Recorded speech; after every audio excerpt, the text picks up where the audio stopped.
Sir నమస్కారం. నమస్తే అండి. అంటే మోడీ విశాఖ పర్యటనకు రానున్నాడు సార్. అంటే దీనిపైన ఏం జరగనుంది? అంటే రాజకీయ పార్టీల యొక్క ఏవైతే డిమాండ్స్ ఉన్నాయో ఆ డిమాండ్స్ నెరవేరుతాయా, లేదంటే ఆ మోడీ పర్యటన ఎలా ఉండబోతుంది? దానిపైన మీ కామెంట్. ఎలా ఉండబోతుంది? మర్చిపోయారా? గతంలో అమరావతి వచ్చాడు, చెంబు నీళ్ళు మట్టి పోసిపోయాడు. ఏమైంది? అమరావతి బుగ్గిపోలేయింది. ఇప్పుడు భోగాపురం ఎయిర్పోర్టు మన కళల సౌధం అనుకోవాలి. ఎందుకంటే శంషాబాద్ ఎయిర్పోర్టు ఏ విధంగా అభివృద్ధి చెందుతుంది వాళ్ళ ఆంధ్రప్రదేశ్ రాష్ట్రం నుంచి విడిపోయిన తర్వాత తెలంగాణలో చూస్తూ దానికి ధీటుగా ఇక్కడ అనుకున్నాం. మళ్ళీ దాని శంకుస్థాపనకు వస్తాడు. సభకి నమస్కారం. అక్కడ విశాఖ జోను ఏమైంది రా బాబు రైల్వే జోన్ అని అడుగుతుంటే విశాఖ రైల్వే స్టేషన్ పునరుద్ధరీకరణకి వస్తున్నాడు. ఇది ఎక్కడ ఆశ్చర్యపదమండి. ఈ దేనికి వస్తున్నాడు ఒక ముఖ్యమంత్రి స్థాయిలో? దీనికి ఇక్కడ ఎవరికి అనుమానం రాకుండా మళ్ళీ చీఫ్ సెక్రటరీని పిలిచి ఇరు రాష్ట్రాల సెక్షన్ 910 విభజన మీద ఏమేం చేయాలో వీటి మీద మళ్ళీ ఓ మీటింగ్ ఇక్కడ ఢిల్లీలో, పనికి మళ్ళీ మీటింగు, అవుట్కమ్ రాని మీటింగు. ఎందుకు ఈ కంటి తుడుపు చర్యలు? దీనికి తోడు ఈ విషయాలు ఎక్కడ చర్చించేస్తామని ఉనికిలేని సోమరావు వీర్రాజు అల్లు లక్ష్మణాన్ని ఏడుపు స్టార్ట్ చేశాడు. ఇది మోడీ గారి ప్రోగ్రాం నాకు తెలియకుండా విజయసాయిరెడ్డికి ఎందుకు చెప్పారు? ఏమంటున్నామని ఏం చేస్తున్నామని ఇక్కడ మీకు చెప్పి ఇక్కడ రావడానికి. ఇక్కడ మీ కర్ణాటకలో ఇరు రాష్ట్రాలకి సంబంధించిన ఎవరైతే ఉన్నారో ఇక్కడ బండి సంజయ్ గారు కానీ కిషన్ రెడ్డి గారు క్యాబినెట్ మినిస్టర్ అయ్యింది కూడా.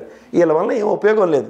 ఒక క్యాబినెట్ మంత్రి స్థాయి ఉన్నోనే ఈ సంజయ్ గారు ఎవరో, ఆయన వల్ల ఇక్కడ అధ్యక్షుడు ఒక డిఫరెంట్ వైబ్రేషన్స్ క్రియేట్ చేస్తున్న తెలంగాణ రాష్ట్రంలో మీదే శ్రద్ధ లేదు మీ పార్టీ వాళ్ళకి.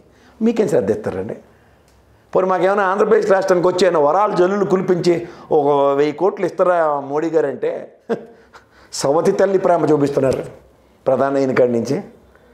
ఇది ఎక్కడ దాష్టికాలండి? ఈ దాష్టికాలన్నీ భరించడానికి రేపు ప్రధానమంత్రి గారు ట్రిప్పు, ప్రత్యేక హోదా, పోలవరం, అతిగతి లేని రైల్వే జోను, దిక్కుదివ్వలేదు ఇవ్వట్లేదు రైల్వే జోన్ కూడా. విశాఖ స్టీల్ ప్లాంట్ ప్రైవేటీకరణ మీద ఏం డైలాగ్ ఓపెన్ అయిందని.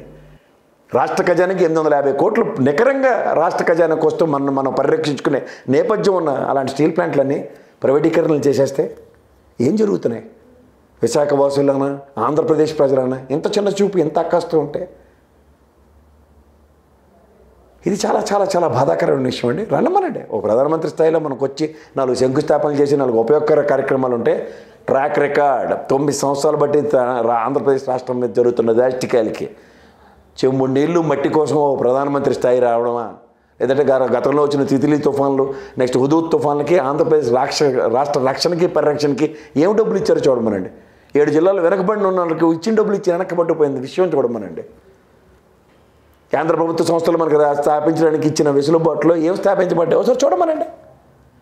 ఇవేమీ లేకుండా పర్యటనలు వచ్చి ఉనికిని చాటుకోవడానికి ఏదో ప్రధానమంత్రి స్థాయి ఇక్కడికి వచ్చినట్టు దాన్ని పిక్చరైజ్ చేస్తుంటే గత అనుభవాల నేపథ్యంలో మళ్ళీ చెంబు నీళ్లు మట్టి కోసం అర్రులు చేస్తున్న ఆంధ్రప్రదేశ్ అని ఆక్రమణ తప్ప ఇంకేం లేదు.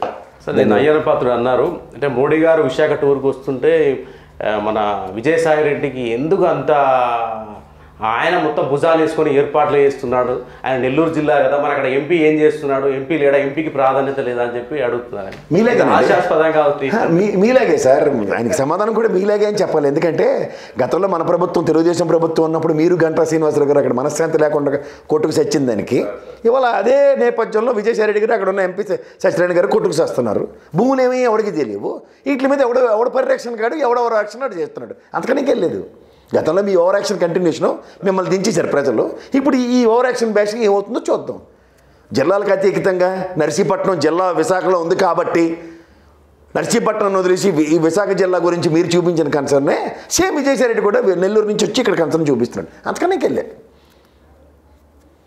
గత ఇన్ఛార్జి హోదాలో 4-5 చక్కబెట్టుకున్న విజయసాయిరెడ్డి గారికి గత ఆయంలో మీరు గంటా శ్రీనివాస్ గారు కొట్టుకు వచ్చిన దానికి పెద్ద తేడా ఏం కనబట్టలే ప్రజలకి నాలాటోడికి. అంచేత కొత్త రకంగా వాక్ స్వతంత్రాన్ని వినియోగించుకుంటూ మీరు మాట్లాడుతున్న దానికి ధన్యవాదాలు. కానీ ఎవరిని ప్రశ్నించాలో వాళ్ళని కాకుండా ఎటు పోని ఆ విజయసాయిరెడ్డి అటువంటి ప్రశ్నించే ఆత్మతృప్తి చెందామంటే ధన్యవాదాలు. ఆల్రెడీ మీ బదులు సోమవీర్రాజు అలాంటి దిక్కుమాల ప్రశ్నలన్నీ వేసుకుని తిరుగుతున్నాడు. అగ్గి కాజ్యం తోడినట్టు మీరు కూడా తోడితే పెద్ద ఫరక్ ఏం పడదు. ధన్యవాదాలు. Thank you sir. Thank you.